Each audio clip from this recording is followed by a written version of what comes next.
ಎಲ್ಲರಿಗೂ ನಮಸ್ಕಾರ. ಶಹರಿ ಅಡುಗೆ ಮನೆ ಚಾನಲ್ಗೆ ಸ್ವಾಗತ. ನಾವು ಇವತ್ತು ಬಟಾಣಿ ಮೊಳಕೆ ಕಾಳಿನ ಪಲಾವ್ ಹೇಗೆ ಮಾಡೋದು ಅಂತ ನೋಡೋಣ. ನಾವು ಅದಕ್ಕೆ ಫಸ್ಟು ಬಟಾಣಿ ಮೊಳಕೆ ಕಾಳಿನ ಪಲಾವ್ ಮಾಡೋದಕ್ಕೆ ಫಸ್ಟು ಪೇಸ್ಟನ್ನು ರೆಡಿ ಮಾಡ್ಕೊಳ್ಳೋಣ, ಅಂದರೆ ಮಸಾಲೆಯನ್ನು ರೆಡಿ ಮಾಡ್ಕೊಳ್ಳೋಣ. ನಾನಿಲ್ಲಿ ಒಂದು ಜಾರನ್ನ ತೊಗೊಂಡಿದ್ದೀನಿ. ಅರ್ಧ ಕಟ್ ಅದಕ್ಕೆ ಪುದೀನನ ಹಾಕ್ಕೊಂಡಿದ್ದೀನಿ, ಅರ್ಧ ಕಟ್ಟು ಕೊತ್ತಂಬರಿ ಸೊಪ್ಪು, 6 ಹಸಿಮೆಣಸಿನಕಾಯಿ,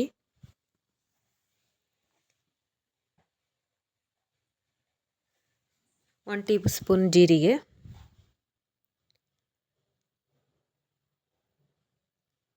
ಅರ್ಧ ಟೀ ಸ್ಪೂನ್ ಅರಿಶಿಣದ ಪುಡಿ, ಒಂದು ಬೆಳ್ಳುಳ್ಳಿ,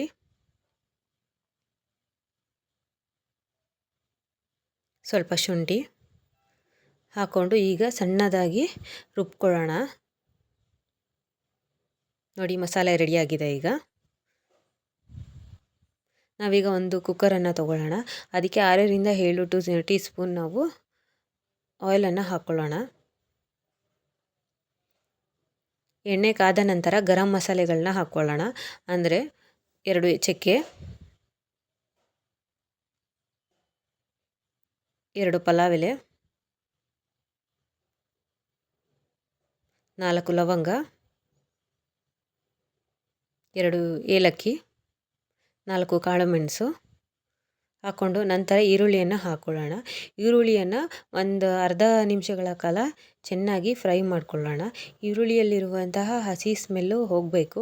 ಹಾಗೆ ಈರುಳ್ಳಿ ಗೋಲ್ಡನ್ ಕಲರ್ ಬರೋವರೆಗೆ ನಾವು ಫ್ರೈ ಮಾಡ್ಕೊಳ್ಳೋಣ. ಈರುಳ್ಳಿಯಲ್ಲಿ ಹಸಿ ಸ್ಮೆಲ್ ಹಾಗೆ ಇದ್ಬಿಟ್ರೆ ಪಲಾವು ಟೇಸ್ಟ್ ಬರಲ್ಲ. ಯಾಕೆಂದರೆ ನಾವಿಲ್ಲಿ ಮೊಳಕೆ ಕಾಳು ಹಾಕ್ತಿದ್ದೀವಲ್ವ, ಹಾಗಾಗಿ ಮೊಳಕೆ ಕಾಳಲ್ಲೇ ಆಲ್ರೆಡಿ ಹಸಿಯಾಗಿರುತ್ತೆ. ಸೊ ನಾವು ಈರುಳ್ಳಿನೂ ಕೂಡ ಹಸಿಯಾಗಿ ಬಿಟ್ಬಿಟ್ರೆ ಪಲಾವೆಲ್ಲ ಹಾಗೆ ಹಸಿ ಸ್ಮೆಲ್ ಬರೋ ಚಾನ್ಸಸ್ ಹೆಚ್ಚಾಗಿರುತ್ತೆ. ಹಾಗಾಗಿ ನಾವೇನು ಮಾಡೋಣ ಅಂದರೆ ಈರುಳ್ಳಿ ಎಲ್ಲನೂ ನಾವು ಚೆನ್ನಾಗಿ ಗೋಲ್ಡನ್ ಕಲರ್ ಬರೋವರೆಗೂ ಫ್ರೈ ಮಾಡ್ಕೊಳ್ಳೋಣ. ನಾನೀಗ 1 ಟೊಮೊಟೊನ ಹಾಕ್ಕೋತಾ ಇದ್ದೀನಿ.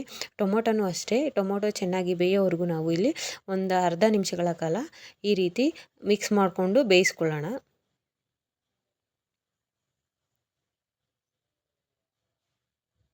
ನೋಡಿ, ಈಗ ಬೆಂದಿದೆ. ಬೆಂದಿರೋದಕ್ಕೆ ಏನು ಮಾಡೋಣ ಅಂದರೆ ಬಟಾಣಿ ಮೊಳಕೆ ಬಂದಿದೆಯಲ್ಲ, ಸೊ ಅದನ್ನು ಹಾಕ್ಕೊಂಡು ಚೆನ್ನಾಗಿ ಮಿಕ್ಸ್ ಮಾಡ್ಕೊಳ್ಳೋಣ. ಅಂದರೆ ಇದನ್ನು ಅಷ್ಟೇ ಒಂದು ಅರ್ಧ ನಿಮಿಷಗಳ ಕಾಲ ನಾವು ಈ ರೀತಿ ಮಿಕ್ಸ್ ಮಾಡ್ಕೊಳ್ಳೋಣ. ಮಿಕ್ಸ್ ಮಾಡಿಕೊಂಡು ಒಂದು ಅರ್ಧ ನಿಮಿಷಗಳ ಕಾಲ ಬೇಯಿಸ್ಕೊಳ್ಳೋಣ.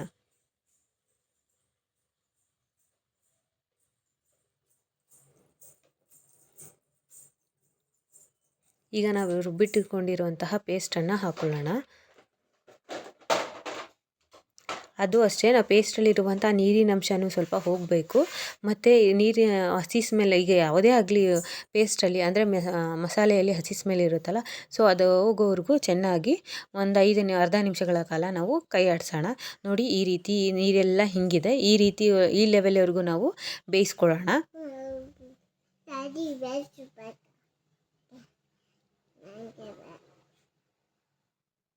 ನಂತರ ರುಚಿಗೆ ತಕ್ಕಷ್ಟು ಉಪ್ಪನ್ನು ಹಾಕೊಳ್ಳೋಣ.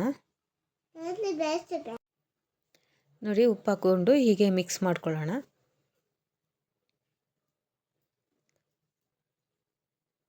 ನಂತರ ಇದಕ್ಕೆ ನಾನು 1 ಲೋಟ ಅಕ್ಕಿಯನ್ನು ತೊಗೊಂಡಿದ್ದೀನಿ, ಹಾಗಾಗಿ 2 ಲೋಟ ನೀರನ್ನು ತೊಗೊಂಡಿದ್ದೀನಿ. ಸಾಮಾನ್ಯವಾಗಿ ಪಲಾವಿಗೆ ಎಲ್ಲರೂ ಅಷ್ಟೇ 1:2 ಪ್ರಮಾಣದಲ್ಲೇ ನಾವು ನೀರನ್ನು ತೊಗೋಬೇಕು. ಈಗ 1 ಲೋಟ ಅಕ್ಕಿಯನ್ನು ತೊಗೊಂಡಿದ್ದೀವಿ ಅಂದರೆ 2 ಲೋಟ ನೀರನ್ನು ಹಾಕ್ಕೊಳ್ಳೋಣ. ಇಲ್ಲಾಂದರೆ ತುಂಬ ಕಡಿಮೆನೂ ಆಗಿಬಿಟ್ರೆ ಗಟ್ಟಿ ಆಗುತ್ತೆ. ಏನಾದರೂ ಜಾಸ್ತಿ ಆದರೂ ರೈಸ್ ಎಲ್ಲ ಮೆತ್ತಗಾಗ್ಬಿಡುತ್ತೆ. ಹಾಗಾಗಿ ಏನು ಮಾಡೋಣ ಅಂದರೆ ಇಲ್ಲಿ ನಾವು 1:2 ಪ್ರಮಾಣದಲ್ಲಿ ನೀರನ್ನು ಹಾಕ್ಕೊಂಡಿದ್ದೀನಿ. ನೋಡಿ, ಇಲ್ಲಿ ಚೆನ್ನಾಗಿ ಕುದಿ ಬಂದಿದೆ. ಈ ಕುದಿ ಬಂದಿರುವ ನೀರಿಗೆ ನಾವು ತೊಳೆದಿಟ್ಕೊಂಡಿರುವಂತಹ ಅಕ್ಕಿಯನ್ನು ಹಾಕ್ಕೊಳ್ಳೋಣ. ಅಕ್ಕಿಯನ್ನು ಹಾಕಿದ ನಂತರ ಈ ರೀತಿ ಒಂದು ಸೆಕೆಂಡ್ಗಳ ಕಾಲ ಈ ರೀತಿ ಚೆನ್ನಾಗಿ ಮಿಕ್ಸ್ ಮಾಡ್ಕೊಳ್ಳೋಣ.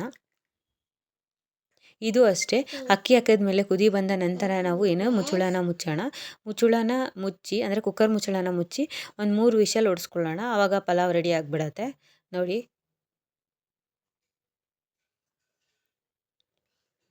ನೋಡಿ, ಬಿಸಿಯಾದಂತಹ ಬಟಾಣಿ ಮೊಳಕೆ ಕಾಳಿನ ಪಲಾವ್ ರೆಡಿಯಾಗಿದೆ. ಇದನ್ನು ನಾವು ಮಕ್ಕಳ ಲಂಚ್ ಬಾಕ್ಸಿಗೂ ಕೂಡ ಕೊಡ್ಬೋದು. ದೊಡ್ಡವರಿಗೆ, ಚಿಕ್ಕವರಿಗೆ ಎಲ್ಲರಿಗೂ ಕೂಡ ತುಂಬ ಇಷ್ಟ ಆಗುತ್ತೆ. ಸಾಮಾನ್ಯವಾಗಿ ಮಕ್ಕಳು ನಾವು ಮೊಳಕೆ ಕಾಳು ತಿನ್ನಲ್ಲ ಅಂತಿರ್ತಾರಲ್ಲ, ಸೊ ಅಂಥವರಿಗೆ ಈ ರೀತಿ ಚೆನ್ನಾಗಿ ಪಲಾವ್ ಮಾಡಿಕೊಟ್ರೆ ತಿಂತಾರೆ.